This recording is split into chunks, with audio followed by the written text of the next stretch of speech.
CBI की जांच का एंगल अलग होता है और अन्य एजेंसियों की जांच का एंगल अलग होता है। ये बीरनपुर की घटना से और पृथक घटना है और अलग घटना है।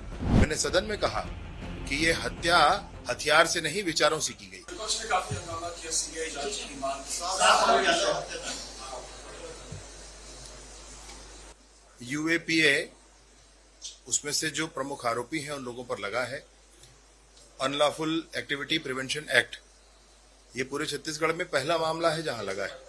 अन्य जब जो ये मामले जहां भी लगे हैं वो नक्सल गतिविधियों के संदर्भित लोग थे तब लगे। सीबीआई की जांच का एंगल अलग होता है और अन्य एजेंसियों की जांच का एंगल अलग होता है। ये जो घटना यहां हुई है इसका एंगल क्या है उसको ध्यान में रखकर उस तरह से जांच के लिए जैसे ही आवश्यकता पड़ेगी आगे बढ़ा जाएगा। भूपेश बघेल ने इस विषय को बीरनपुर की तरह ही बताया, कहा कि शासन का एक ही जैसे विषय पर दो अलग अलग दृष्टिकोण कैसे हो सकता है। ये बीरनपुर की घटना से और पृथक घटना है और अलग घटना है। इसमें हत्या की जो प्रक्रिया अपनाई गई है, मैंने सदन में कहा कि ये हत्या हथियार से नहीं विचारों से की गई। इसमें लोगों के कश्मीर आने जाने का लिंक मिला है, उस पर जांच चल रही है। यूएपीए लगा है, आतंकवादी गतिविधियों के संदर्भित ये धारा होती।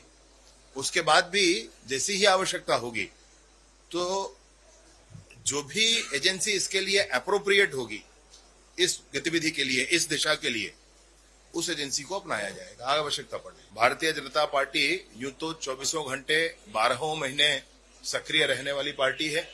हमको किसी पार्टी को हराने के लिए हम लोग काम नहीं करते हैं, हम भारत के वैभव को बढ़ाने के लिए काम करने वाले लोग हैं और इसलिए हम सदैव सक्रिय रहते हैं। अभी फिर से सामने चुनाव है, इसलिए चुनाव में 11 की 11 सीटें भारतीय जनता पार्टी जीते, कमल का निशान जीते, मोदी जी की सरकार बने।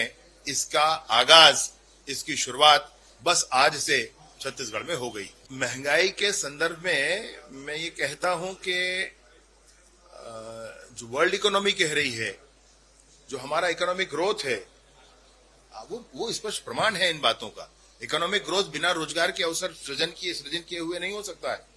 कोई हमारे पास तेल नहीं है जिसको निकाल के बेचा जा रहा है, तो रोजगार के अवसर का सृजन कैसे हुआ है, महंगाई पर क्या कंट्रोल है, ये बहुत स्पष्ट है। सरकार कितनी सुदृढ़ होकर चल रही है यह भी है, और सरकार इस बात का भी हिसाब मांगना चाहिए कि 2014 के बाद जब से ये सरकार बनी है, अमित शाह जी हमारे देश के गृह मंत्री भी बने हैं, तब से लेकर के आज तक कोई बम नहीं फूटता है अब देश में, कोई आतंकवादी घटनाएं नहीं हो रही।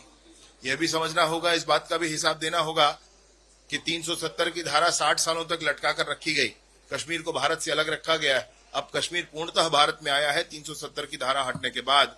इस बात का भी हिसाब हम देंगे। हम इस बात का भी हिसाब देंगे कि 500 वर्षों तक भगवान राम के मंदिर को किस तरीके से जनमानस के साथ दूर रखा गया। भारतीय जन्म चेतना के प्रतिमान प्रभु श्री रामचंद्र जी के मंदिर को किस तरह से रोका गया, उस बात का भी हिसाब हम देंगे।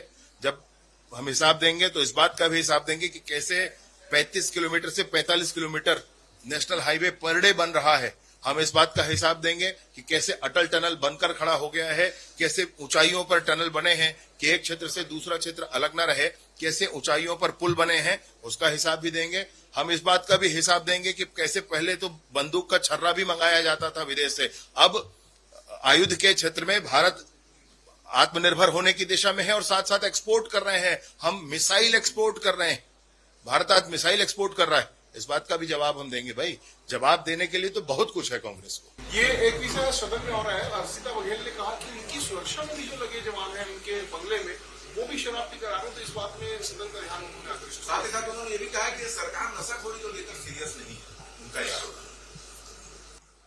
विगत 5 साल से बिगड़ी आदत है, सब ठीक होगा धीरे धीरे।